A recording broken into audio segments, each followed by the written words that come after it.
Assalamualaikum warahmatullahi wabarakatuh.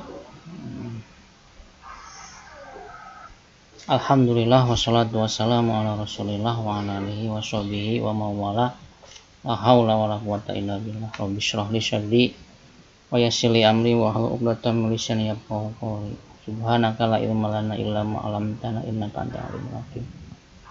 Pertemuan kelima kali ini kita akan membahas dalam acara perkuliahan fikih mawaris berkenaan dengan harta peninggalan atau tirkah dan hak-hak apa saja yang berkaitan dengannya.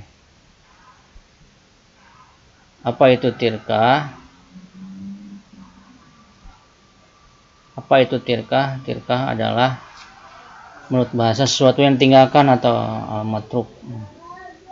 Sedangkan menurut istilah adalah seluruh harta, seluruh yang ditinggalkan oleh si mayit berupa harta dan hak-hak yang tetap secara mutlak. Nanti kita akan bahas apa saja ruang lingkup berkenaan dengan harta dan hak-hak tersebut. Ruang lingkupnya adalah, pertama, dari definisi di atas kita bisa menarik kesimpulan bahwa ruang lingkup tirkah, pertama, benda bergerak dan tidak bergerak. Benda bergerak seperti apa? Seperti mobil, artinya benda yang bisa dipindah-pindah. Yang tidak bergerak seperti tanah, kebun dan lain sebagainya. Nah, ini termasuk tirkah. Jadi termasuk tirkah menjadi si mayit. Yang kemudian hak-hak yang punya nilai kebendaan seperti hak monopoli menggunakan jalan, sumber air minum dan lain-lainnya. Seseorang meninggal dunia, sebelumnya dia punya hak monopoli menggunakan jalan atau memanfaatkan hasil dari jalan tersebut atau hasil dari sumber air minum dan lain sebagainya, maka bisa diwariskan kepada ahli warisnya.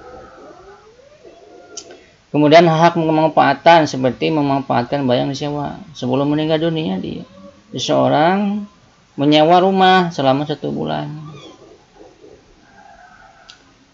Nah, ketika meninggal dunia, hak memanfaatkan barang yang disewa olehnya bisa diwariskan kepada ahli warisnya.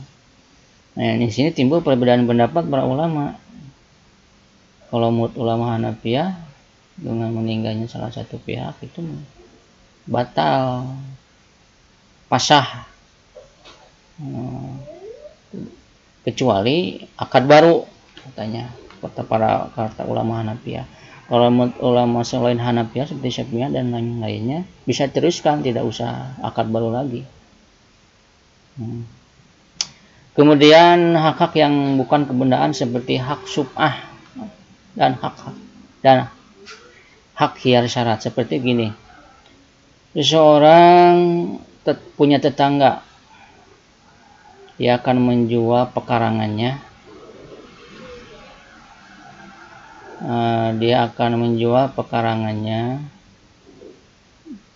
Atau apa saja benda miliknya. Nah, benda miliknya atau pekarangan tersebut berkenaan dengan haknya, dengan kepemilikan orang tersebut.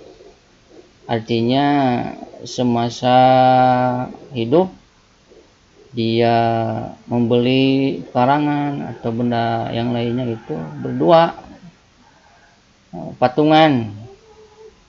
Ketika salah satu temannya ingin menjual kepada barang tersebut karena dibutuhkan, maka rekannya berhak membeli milik temannya tersebut berupa pekarangan atau yang lainnya. Nah, di sini hak khiyar, hak membeli, hak subma itu hak membeli barang yang akan dijual oleh rekannya daripada ke orang lain, mendingan kepada rekannya karena tanggung gitu. Itulah hak subma. Atau hak khiyar syarat seperti seorang sebelum meninggal dunia melakukan transaksi jual beli. Dia melakukan khiyar syarat dengan penjual, sepakat selama 3 hari mau berpikir dulu apakah mau jadi atau tidak membeli barang tersebut. Dalam masa hiyar syarat, dalam masa hiyar syarat selama 3 hari dia meninggal dunia. Misalnya contoh pas 2 hari setelah transaksi jual beli meninggal dunia. Nah, hak hiyar syarat boleh diwariskan kepada ahli warisnya. Jadi ahli waris bisa meneruskan 1 hari lagi. Nah, gitu. Kemudian untuk konteks sekarang, hak intelektual termasuk tirkah atau peninggalan. Hak kekayaan intelektual maksudnya ya, hak kekayaan intelektual. Seperti mana hak cipta, hak paten, dan lain sebagainya. Sebagaimana diatur dalam undang-undang tersendiri. Nah, ini untuk konteks sekarang berkembang tirkah itu, hak paten, hak cipta, merek. Pokoknya yang termasuk hak kekayaan intelektual, HKI, bisa diwariskan. Termasuk juga bisa diwakafkan kalau untuk konteks wakaf. Misalnya kita mewakafkan kita berarti bisa. Kemudian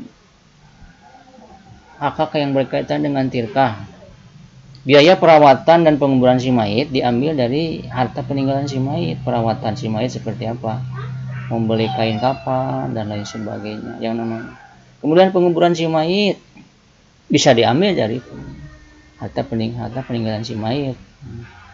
Kemudian utang piutang, dia punya utang sebelum meninggal dunia. Nah, utang harus dibayar oleh si ahli warisnya dari harta peninggalan si mayit.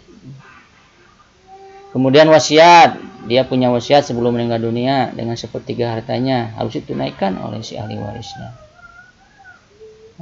Kemudian harta waris, harta yang ditinggalkan untuk ahli warisnya. Tetapi yang harus didahulukan adalah tadi utang piutang, karena wajib sebelumnya biaya perawatan, terus wasiat, baru harta waris dibagikan. Jangan dulu mendahulukan pembagian harta waris sebelum biaya perawatan diurus, utang piutang, wasiat, kemudian baru dibagikan ahli waris kepada masing-masing ahli warisnya. Apa saja referensi yang berkaitan dengan fikih mawaris berkenaan dengan hak tirkah? Di antaranya Jum'ah Muhammad Barod dalam kitabnya Ahkamul Miras fi Syariat Islamiyah cetakan 1, Aman Darul Fikr tahun 1401 Hijriah atau 1980 Masehi, dan masih banyak kitab-kitab yang menerangkan tentang tirkah. Para mahasiswa, demikian saja pertemuan kali ini. Kita bahas insya Allah pertemuan selanjutnya. Akhirul kalam, wassalamualaikum warahmatullahi wabarakatuh.